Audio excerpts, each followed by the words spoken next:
Au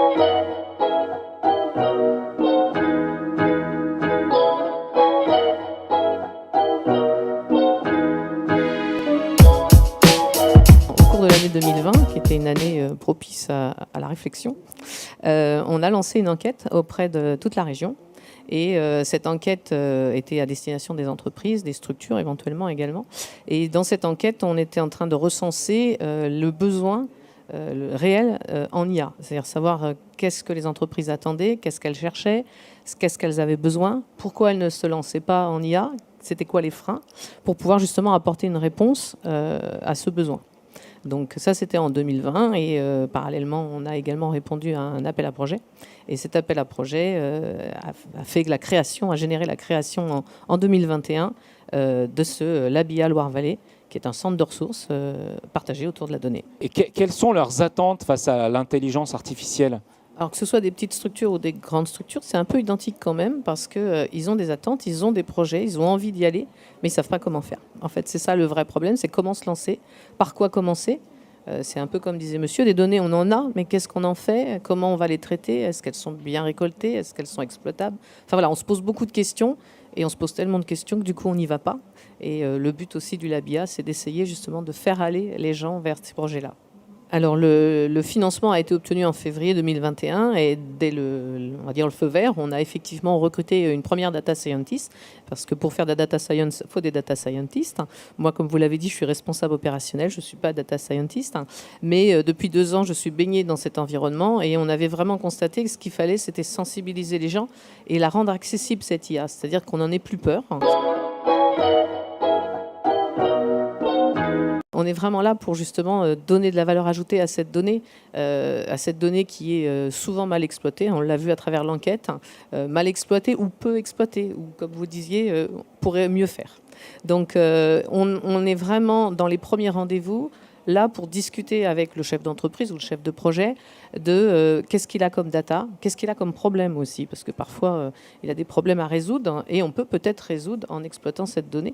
Donc voilà, voir un petit peu avec lui, creuser un petit peu avec lui, débroussailler le terrain, comme on pourrait dire, pour voir qu'est-ce qu'il est possible en fait de faire et puis de progresser à ses côtés.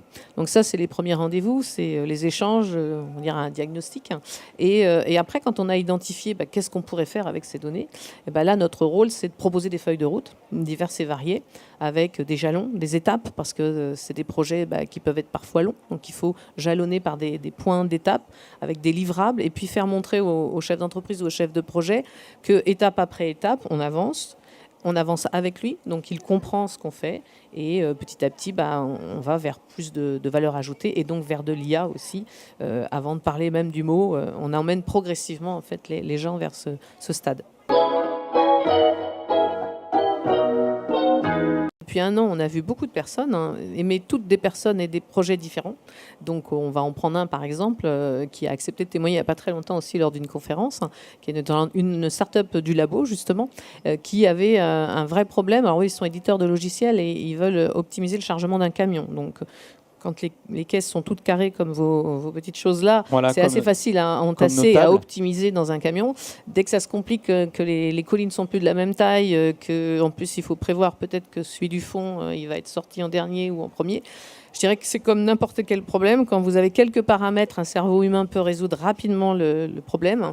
Dès que vous avez plusieurs paramètres et des milliers, le cerveau, on va dire intelligence artificielle, peut prendre le relais beaucoup plus facilement et mieux comprendre et mieux optimiser, ou en tout cas beaucoup plus rapidement qu'un être humain. On donne le nom de cette start-up ? Bien sûr, Kinsa, ça allait d'ailleurs au labo. On a aidé à recruter un alternant pour cette entreprise, donc un data scientist, compétences qu'ils n'avaient pas en interne et compétences qui avaient besoin d'un expert métier. Donc eux sont experts de leur métier. Nous, en tant que coaching data scientist, on est experts en data science et je dirais que bien entouré, l'alternant a bien progressé.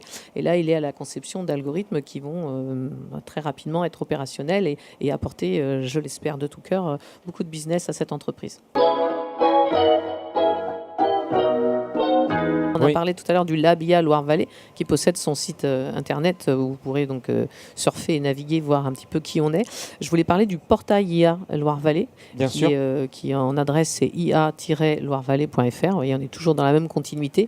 Et c'est un portail en fait qui recense toutes les initiatives en région centre, en Val-de-Loire.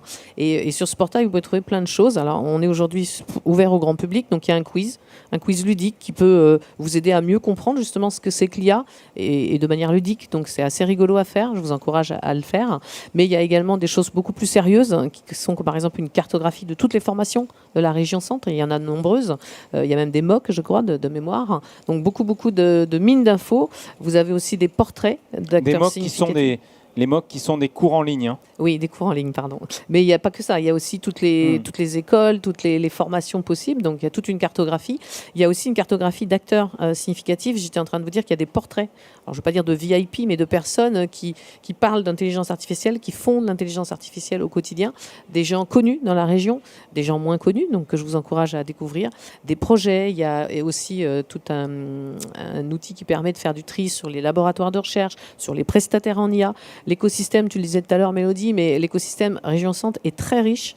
Il y a beaucoup de choses autour de la donnée, autour de la data. Et le but de ce portail-là aussi, c'était de montrer à tous, au grand public et aux entreprises, qu'ils peuvent trouver des compétences en région. Et ça, c'est important de le redire aujourd'hui.